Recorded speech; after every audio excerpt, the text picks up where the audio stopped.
오늘 본문의 말씀을 보면 예수님께서 제자들을 책망하시는 장면이 나옵니다. 제자들이 예수님으로부터 책망을 받게 된 데에는 다음과 같은 배경이 있습니다. 13절을 보시면 저희를 떠나 다시 배에 올라 건너편으로 가시니라 이렇게 기록되어 있습니다. 여기에서 저희라고 하는 것은 바리새인들을 가리킵니다. 이 바리새인들이 예수님께 와서 시비를 걸었어요. 11절을 보십시오. 바리새인들이 나와서 예수께 힐난하며 그를 시험하여 하늘로서 오는 표적을 구하거늘. 여기서 하늘로서 오는 표적을 구한다는 말은 하나님의 아들이라면, 당신이 하나님의 아들이라면 그에 걸맞은 이적을 우리에게 보이시오, 이 말입니다. 그러면 우리가 믿겠습니다 라는 뜻은 아니고요, 어떻게 해서든지 그러한 과정 속에서 책을 잡아보겠다라고 하는 것입니다. 이 말을 들으신 예수님께서 깊은 탄식을 하십니다. 왜냐하면 그들의 심산, 그들의 마음, 속내를 이미 알고 계셨기 때문입니다. 그래서 표적을 보여주시지 않겠노라고 대답을 하십니다. 병행 구절인 마태복음 16장 4절을 보면 이렇게 덧붙여서 나옵니다. 악하고 음란한 세대가 표적을 구하나 요나의 표적밖에는 보여줄 표적이 없느니라. 여기서 요나의 표적밖에는 이라고 하는 말은, 요나를 아시다시피 그가 니느웨로 가는 그 길을 가지 아니하고 도망가다가 그만 이제 바다에 빠지잖아요. 그래서 큰 물고기 뱃속에 3일 동안을 갇혀 있다가 그 후에야 무트로 이렇게 나오지 않습니까? 이제 바로 그 표적입니다. 다시 말씀드리면 예수님께서 십자가에서 죽으시고 3일 만에 다시 부활하실 그것만이 메시아됨을 증명할 수 있는, 하나님의 아들됨을 증명할 수 있는 가장 큰 사건임을 암시해주고 있는 말씀입니다. 사실 예수님께서는 아직 십자가에 돌아가시기 전인데 그 전에도 이미 많은 사람들에게 메시아됨에 관한 이적들을 충분히 베풀었습니다. 바리새인들이 그것을 모르는 게 아니에요. 그럼에도 불구하고 어떻게 해서든지 책잡아 보고자 하는 그들의 요청인 것이죠. 그렇기 때문에 예수님께서는 그런 사람들에게 또 하나의 의미 없는 표적을 보일 필요가 없었던 것입니다. 오직 십자가와 부활로 구원을 이루는 일만이 필요한 것이었죠. 그래서 예수님께서는 그 바리새인들과 더 이상 논쟁을 하기를 원치 않으시고 떨어져 나가셨습니다. 그 자리를 떠나실 때에 제자들과 함께 배를 타고 건너편으로 가셨다라고 나옵니다. 이렇게 바리새인들을 피하여서 배를 타고 제자들과 함께 건너편으로 가고 있는 그 중에 일어난 사건이 오늘 본문의 말씀입니다. 14절을 보십시오. 제자들이 떡 가져오기를 잊었음에 배에 떡 한 개밖에 저희에게 없더라. 급히 오느라 그랬는지 모르겠지만 제자들이 그만 먹을 것을 챙기는 것을 잊었습니다. 그래서 배 안에 보니 자기들의 손에는 떡이 한 덩이밖에 없었던 거예요. 그때 예수님께서 15절에 이렇게 말씀하시죠. 예수께서 경계하여 가라사대 삼가 바리새인들의 누룩과 헤롯의 누룩을 주의하라. 이 말씀을 듣게 된 제자들이 모였습니다. 의논을 하기 시작했습니다. 16절 보세요. 제자들이 서로 의논하기를 이는 우리에게 떡이 없음이로다 하거늘. 물론 여기 지금 의논한다는 말은 우리가 생각하는 그렇게 머리를 맞대고 진지하게 예수님께서 어떤 말씀을 하셨는가라고 하는 것을 토의했다라고 하는 의미가 아니라 그냥 막 모여든 것입니다. 그래가지고 웅성웅성 수근수근거렸다라고 하는 의미입니다. 그리고는 그 수근거리면서 어떻게 결론을 내는가 하면 이는 우리에게 떡이 없음이로다. 왜냐하면 왜 예수님께서 이 말씀을 하셨느냐 하면 우리에게 떡이 없기 때문이구나, 이 뜻이에요. 우리가 떡을 좀 못 챙겨가지고 왔다고 예수님이 이렇게 화를 낼 수 있는가? 없는 걸 어떻게 해? 이러한 이제 마음입니다. 다시 말하면 제자들은 예수님의 그 말씀이 자기들을 책망하시는 것으로 이해를 했던 것입니다. 이런 제자들의 분위기를 파악하신 예수님께서는 어이가 없으셨어요. 그래서 진짜로 너희들이 책망받을 일이 무엇인지 아느냐 하고는 17절 이하에 쭉 말씀을 하시는 것입니다. 예수께서 아시고 이르시되 너희가 어찌 떡이 없으므로 의논하느냐? 아직도 알지 못하며 깨닫지 못하느냐? 너희 마음이 둔하냐? 너희가 눈이 있어도 보지 못하며 귀가 있어도 듣지 못하느냐? 또 기억지 못하느냐? 이렇게 말씀하시면서 21절 보시면 가라사대 아직도 깨닫지 못하느냐 말씀하시는 거예요. 자, 여기까지가 예수님께서 제자들을 책망하시게 된 그 배경 이야기입니다. 저는 이 말씀을 묵상하게 되면서 제자들이 깨닫지 못한 것이 도대체 무엇인가? 예수님께서는 무엇을 깨닫지 못하였다고 지금 책망하고 계시는 것인가? 유심히 살펴보았습니다. 두 가지를 말씀을 드릴 수가 있는데 그 첫 번째가 지금 제자들이 깨닫지 못한 것은 예수님과 3년 동안을 같이 동고동락하며 살면서도 불구하고 예수님이 누구이신지 아직도 정확하게 깨닫지 못하였다 이 말씀입니다. 6장을 보시면 마가복음 6장을 보시면 제자들은 예수님께서 보리떡 5개와 물고기 2마리로 오병이어로 5,000명을 먹이시고 12광지를 남기신 그 기적의 사건을 똑똑히 목도하였죠. 뿐만 아닙니다. 지금 우리가 읽지는 않았습니다만 8장 1절부터 10절까지를 보면 유사한 사건이 나옵니다. 이것은 우리가 칠병이어라 이렇게 구별하여 부르는데 보리떡 7개와 물고기 한 2~5마리를 가지고 4,000명을 먹이고 7광지를 남기는 기적이 또다시 목도하게 되는 것입니다. 지금 이 두 사건은 어떤 사람은 이제 같은 사건이라 이렇게 말을 하는 사람도 있는데 그렇지 않고요. 이건 정확하게 두 개의 다른 사건의 유사한 내용입니다.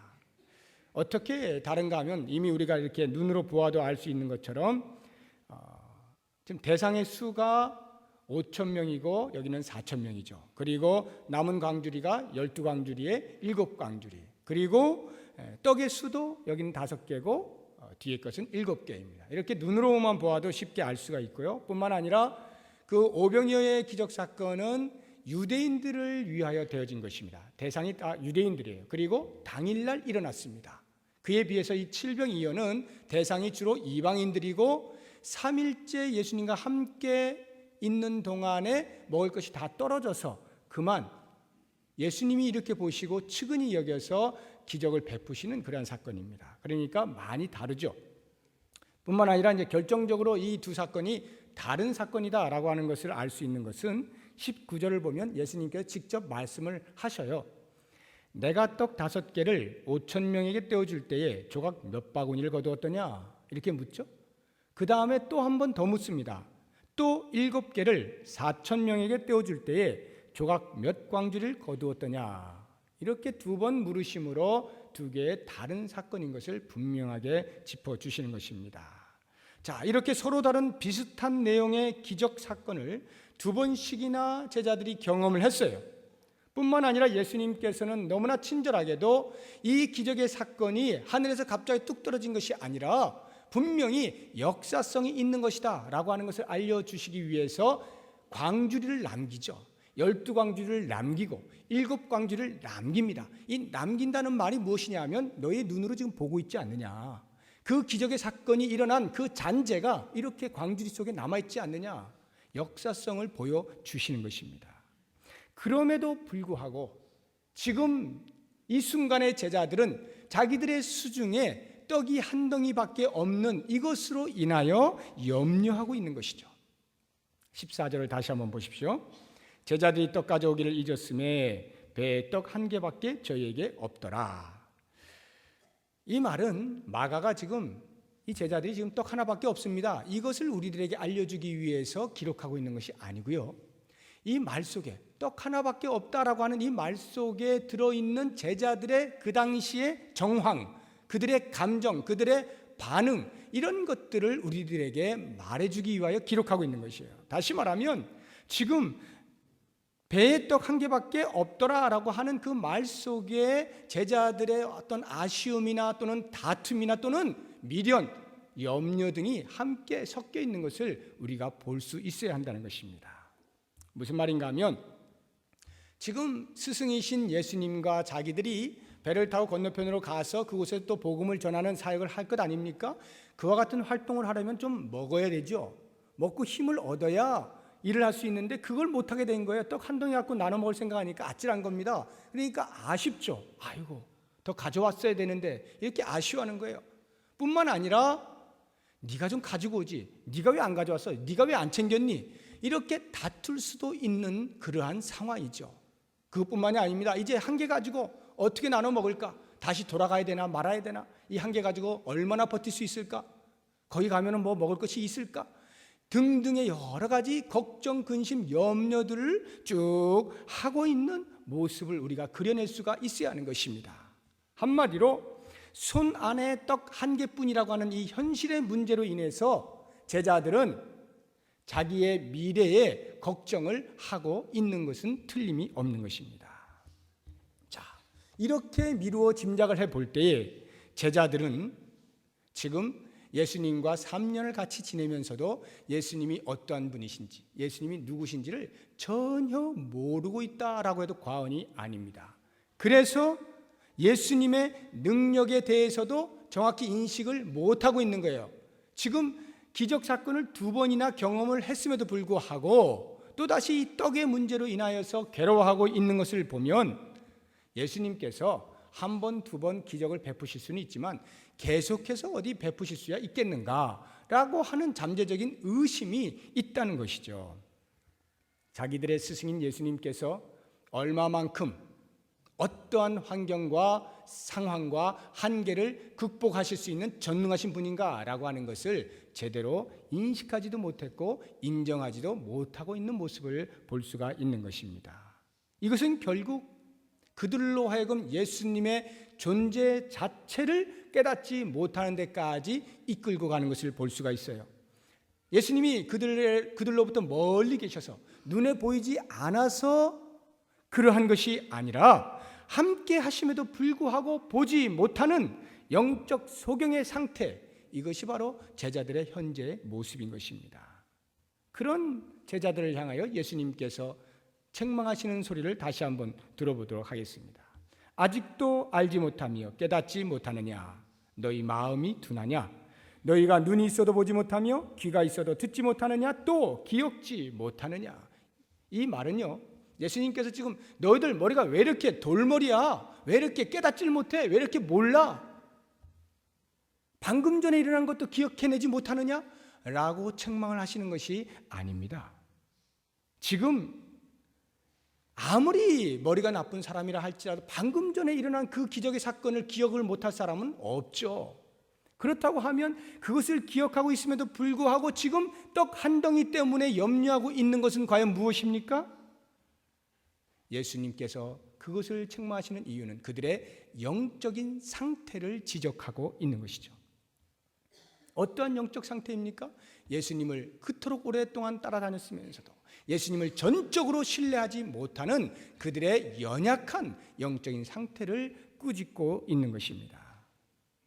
분명 정상적이라고 한다면 어느 정도 믿음의 성숙이 있어서 이제 떡 한 덩이 정도 딱 봤을 때는 아무런 걱정하지 않고 내어 맡길 수 있을 정도가 되어야 함에도 불구하고 여전히 어린아이의 신앙에 머물고 있는 그들을 책망하고 있는 것이죠. 만약에 하나님을 모르는 자가 이와 같이 떡 한 덩이밖에 없는 것으로 인하여 염려를 했다라고 할 때, 하나님을 모르는 자가 이 세상의 것들로 인하여서 염려를 한다라고 할 때는 전혀 이상할 것이 없습니다. 왜냐하면 그들은 그것이 없이는 이 세상의 것이 손에 쥐어지지 않는 한 불안해서 살 수가 없는 것입니다. 그것이 남아 있어야 그들의 빈 마음을 채울 수가 있기 때문입니다. 이해가 되는 거예요. 그러나 성도는 다릅니다. 예수 그리스도를 믿어 하늘나라의 시민이 되어진 성도는 달라요. 왜냐하면 성도는 이 땅에서 비교할 수 없는 가장 가치 있는 것을 이미 알아버린 사람들이고 소유해버린 사람들이거든요. 그 사람들이 만약 이 땅의 것으로 걱정을 하고 있다고 한다면 그것은 자기가 가지고 있는 그 가치가 얼마만한 것인지를 아직 정확히 알지 못하고 있다라고 하는 것입니다. 그래서 예수님께서는 이 문제에 대해서 마태복음 6장 25절 이하에서 정확하게 말씀을 해놓고 있어요. 우리 같이 한번 찾아볼까요? 마태복음 6장 25절 신약성경 10쪽에 있습니다. 자, 마태복음 6장 25절을 제가 한번 읽어보겠습니다. 성경을 따라서 잘 보시기 바랍니다. 그러므로 내가 너희에게 이르노니 목숨을 위하여 무엇을 먹을까 무엇을 마실까 몸을 위하여 무엇을 입을까 염려하지 말라. 목숨이 음식보다 중하지 아니하며 몸이 의복보다 중하지 아니하냐. 공중의 새를 보라. 심지도 않고 거두지도 않고 창고에 모아들이지도 아니하되 너희 천부께서 기르시나니 너희는 이것들보다 귀하지 아니하냐. 너희 중에 누가 염려함으로 그 키를 한 자나 더할 수 있느냐. 또 너희가 어찌 의복을 위하여 염려하느냐. 들의 백합화가 어떻게 자라는가 생각하여 보라. 수고도 아니하고 길쌈도 아니하느니라. 그러나 내가 너희에게 말하노니 솔로몬의 모든 영광으로도 입은 것이 이 꽃 하나만 갖지 못하였느니라. 오늘 있다가 내일 아궁이에 던지우는 들풀도 하나님이 이렇게 입히시거든 하물며 너희일까 보냐. 믿음이 적은 자들아. 31절부터 33절까지 같이 한번 읽어보겠습니다. 그러므로 염려하여 이르기를 무엇을 먹을까 무엇을 마실까 무엇을 입을까 하지 말라. 이는 다 이방인들이 구하는 것이라. 너희 천부께서 이 모든 것이 너희에게 있어야 할 줄을 아시느니라. 너희는 먼저 그의 나라와 그의 의를 구하라. 그리하면 이 모든 것을 너희에게 더하시리라. 아멘. 사랑하는 여러분, 현실의 문제는 끊임없이 일어나요.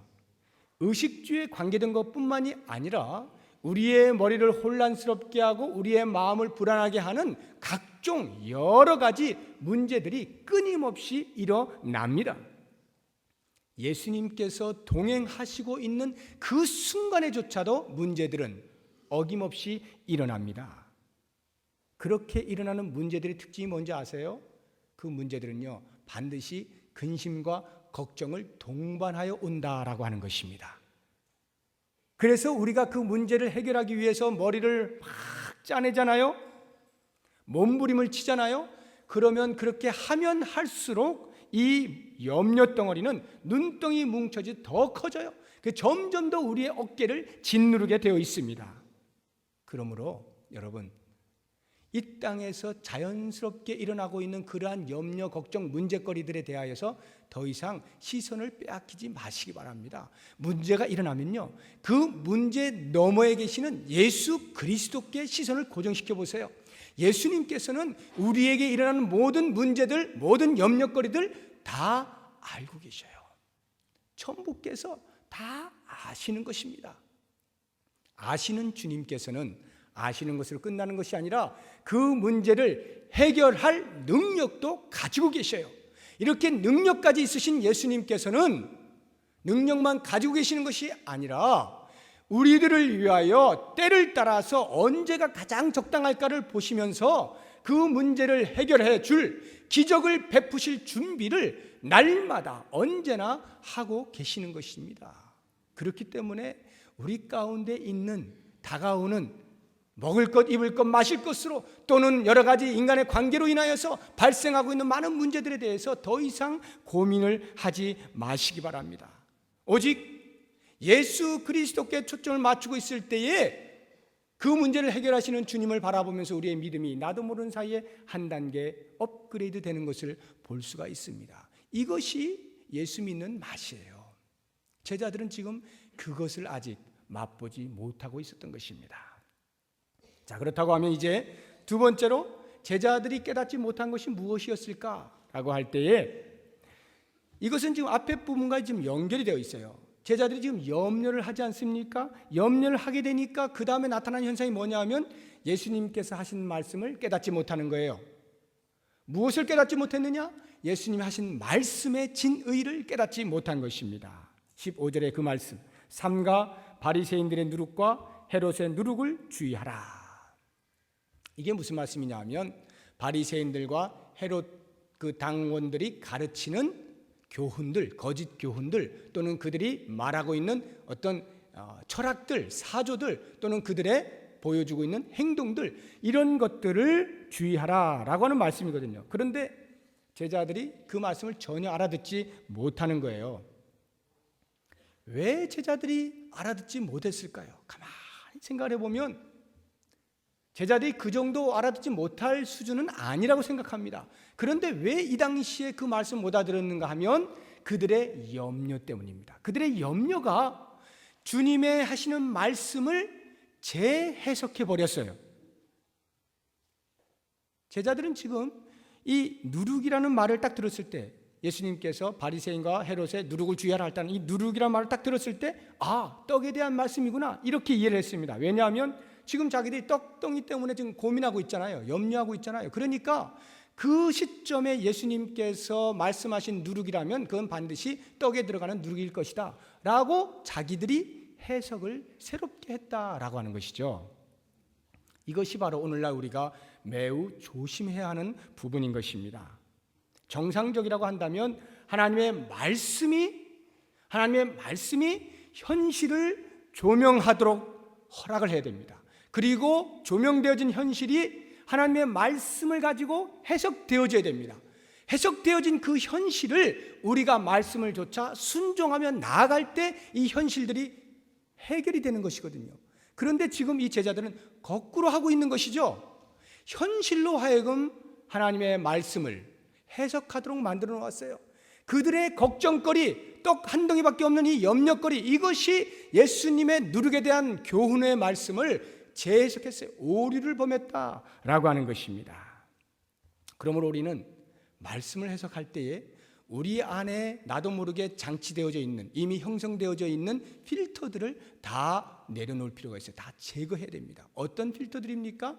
나의 경험들입니다. 내가 지금까지 신앙생활하면서 얻어왔던 경험들, 또는 내가 지금까지 얻어왔던 지식들, 또는 지금까지 행해왔던 종교적인 관습들, 또는 내가 인생을 바라보고 인생은 이런 거야 라고 생각해왔던 인생 철학들, 이러한 모든 것들이 하나님의 말씀을 필터링한단 말입니다. 그것을 딱 놓고 말씀이 들어올 때에 거르는 거예요.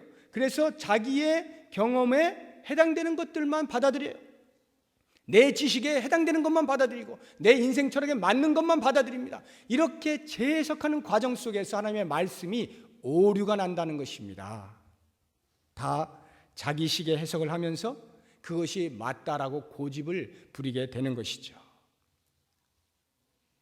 사랑하는 여러분, 우리의 마음속에 있는 고정관념들, 우리의 가지고 있는 선입관들, 이러한 것들, 땅에 있는 것들에 집착을 하고 땅에 있는 것들에 귀를 기울이고 있는 그 상태에서는 절대로 하늘의 소리를 들을 수가 없어요. 이 땅의 것에 초점을 맞추어서 고정시키고 있는 사람은 절대로 하늘을 쳐다보지 못합니다. 이 땅의 것들에 온 신경을 곤두세우고 있는 상태에서는 절대로 하늘의 것을 느낄 수가 없어요. 땅의 것에 집착하면 집착할수록 하늘의 것은 계속하여 잃어버릴 수밖에 없는 것입니다. 여러분, 위의 것을 생각하고 위의 것을 찾아야 하는 거예요. 하나님의 말씀이 무엇인지 순수하게 듣고자 할 때에 깨닫는 은혜가 있어요.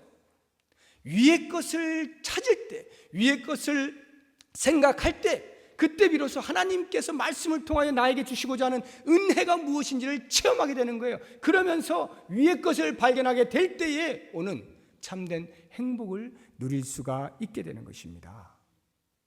자, 그렇다고 한다면 지금 예수님께서 말씀하신 이 누룩, 바리새인의 누룩, 헤롯의 누룩, 이것은 과연 무엇을 의미하는 것일까요?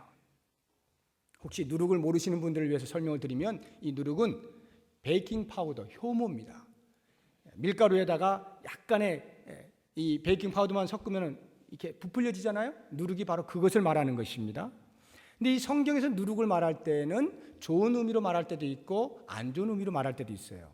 마태복음 13장을 보면 천국에 대한 비유들이 쭉 나오는데 거기에 보면은 이런 식으로 표현이 되어 있어요. 천국은 마치 여자가 가루 소말 속에 넣어 전체를 부풀게 하는 누룩과 같다, 이렇게 표현하거든요. 하나님의 나라가 이 땅에 들어왔는지 안 들어왔는지 모르게 조용히 누룩처럼 자기도 모르는 사이에 쭉 퍼져나간다라고 하는 것이거든요. 이럴 때 이 누룩은 좋은 의미로 사용되어진 것입니다. 그러나 오늘 본문의 말씀처럼 바리새인의 누룩이라든지 헤롯의 누룩이라든지 이렇게 말을 할 때의 누룩은 좋지 않은 거죠. 안 좋은 교훈이 쫙 퍼져나가는 것을 말하는 것이거든요. 이렇게 볼 때 예수님이 지금 강조하시는 것은 누룩이 뭐냐가 아니라 누룩의 성질이 뭐냐입니다. 누룩의 성질이 뭡니까? 영향력이 확산되어지는 것이군요. 영향력이 확장되어지는 이 성질이거든요. 이것에 대하여서 예수님이 지금 바리새인들과 헤롯의 교훈이 이와 같이 큰 영향력으로 미쳐질 것에 대하여 주의해라 라고 말씀을 하고 있는 것이거든요. 그렇다고 하면 더 구체적으로 바리새인의 누룩은 무엇입니까? 누가복음 12장 1절에 보면 정확하게 이렇게 말해요. 이 바리새인들의 누룩 곧 외식을 주의하라 이렇게 말씀하고 있습니다. 외식주의, 껍데기만 화려한 것, 회칠한 무덤, 형식에 얽매여 있는 것, 내용은 하나도 없고 껍데기만 들고 있으면서 잘하고 있다고 생각하는 것, 이러한 것들이 지금 외식이거든요. 이러한 교훈을 주의하라는 것입니다. 반면에 헤롯의 누룩은 뭡니까? 지금 병행 구절의 이 마태복음에 보면은 헤롯 대신에 사두개인으로 나옵니다. 바리새인과 사두개인들의 누룩을 조심하라 이렇게 나오는데 이 사두개인이 됐든 헤롯이 됐든 공통점이 있어요. 뭐냐면 그 당시에 로마가 전 세계를 지배하고 있지 않습니까? 그 로마의 권력, 그 비호 아래 빌붙어 가지고 자기들의 부를 축적하고 자기들의 위상을 세워나가는 것, 이것이 공통점이거든요. 그러니까 이렇게 물질을 얻고 권력을 잡는 것, 힘을 축적하는 것, 이러한 것들이 바로 세속주의거든요. 헤롯의 누룩을 조심해라라고 하는 것은 이와 같은 세속주의를 주의하라라고 하는 것이거든요.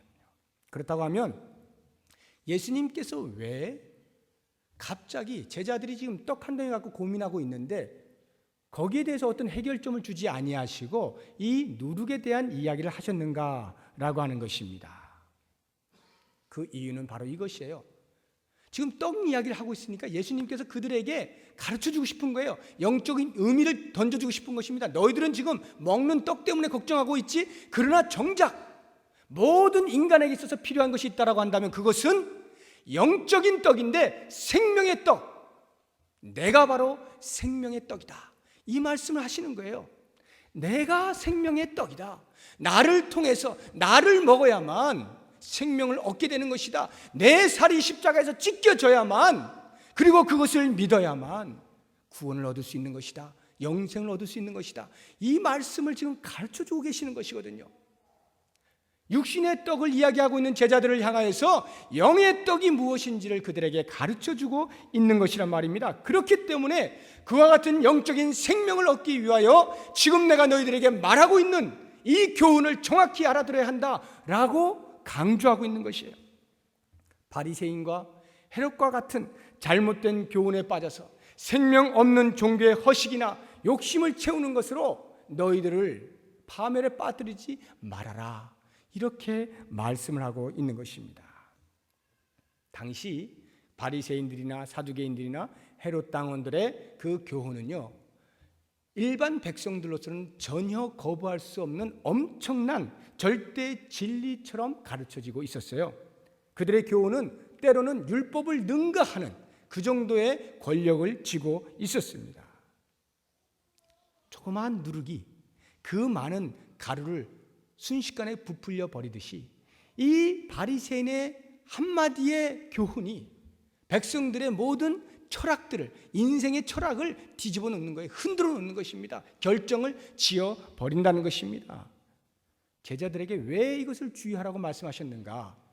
그들은 예수님을 만나기 전만 해도 이미 이들의 교훈에 노출이 되어 있었던 사람들입니다. 그래서 그들의 교훈에 많이 영향력을 받고 있었던 사람들이에요. 그래서 비록 3년이라고 하는 세월을 예수님과 함께 동고동락하고 제자의 훈련을 받았음에도 불구하고 여전히 바로 이 순간에 예수님에 의해서 이 말씀을 들을 수밖에 없어요. 바리새인과 헤롯의 교훈을 주의해라. 이 정도로 거짓 교훈에 노출이 되어 있고 그들의 불신앙이 아직도 많이 있음을 보여주고 있는 것입니다. 사랑하는 여러분, 지금 이 시대에 과연 바리새인의 누룩이 우리에게는 있지 아니한가 한번 생각해 보시기 바랍니다. 우리가 예수 그리스도를 따르고 제자라고 하면서 신앙생활하고 있어요. 제자들이 마치 예수님을 따르듯이 그렇게 따르고 있지만 우리 가운데 여전히 외식이 있고, 우리 가운데 여전히 허영이 있고, 우리 가운데 여전히 껍데기만 하는 것으로 신앙생활을 한다라고 생각하고 있지는 아니한지를 한번 생각해 보자는 것입니다. 뿐만 아니라 헤롯의 누룩이 우리를 지배하고 있지는 아니한지 한번 생각해 보기를 바랍니다. 우리가 신앙생활을 하고 있음에도 불구하고 물질이 만능이야, 물질만 있으면 안 되는 게 없어 라고 생각하고 있지는 아니한지, 또는 힘이 있어야 돼, 권력이 있으면 뭐든지 다 할 수 있어 라고 하는 이 세상의 세속주의적인 그러한 사고에 젖어 있지는 아니한지 한번 돌아보자는 것입니다. 여러분, 누룩은 금방 퍼져요. 우리는 원래 태어나기를 타락한 인간의 모습으로 태어났기 때문에 악이 우리에게 들어와서 우리를 건드릴 때에 우리는 배울 필요도 없어요. 너무나 익숙해요. 그래서 잘 따라합니다. 그 많은 밀가루를 한꺼번에 부풀려 버리는 것처럼 우리는 악에 대하여서 그 정도로 심히 영향력을 받고 있습니다. 그런데도 우리는 그걸 잘 몰라요. 왜냐하면 누룩은 조용히 번지거든요. 그렇게 나도 모르는 사이에 바리새인의 누룩과 헤롯의 누룩이 우리의 신앙의 삶을 좀먹어 들어가고 있지는 아니한지 이 시간에 한번 점검해 보자는 거예요.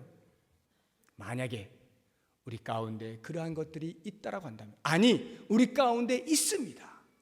이렇게 외식으로 가득 차 있고 물질로 그냥 우리의 마음이 다 빼앗겨져 있고 힘의 논리로 가고자 하는 이 모든 것들에 대하여서 이제 다시 한번 예수님의 말씀의 가르침에 귀를 기울여 볼 수 있기를 바랍니다. 오직 생명의 떡이신 예수 그리스도께 집중을 하고 그 말씀이 우리에게 누룩이 되어서 우리의 삶을 변화시키고 우리의 삶에 빠른 속도로 퍼지게 해서 말씀에 이끌려 예수님의 성품에까지 이르는 그러한 소망을 가져보실 수 있기를 바랍니다.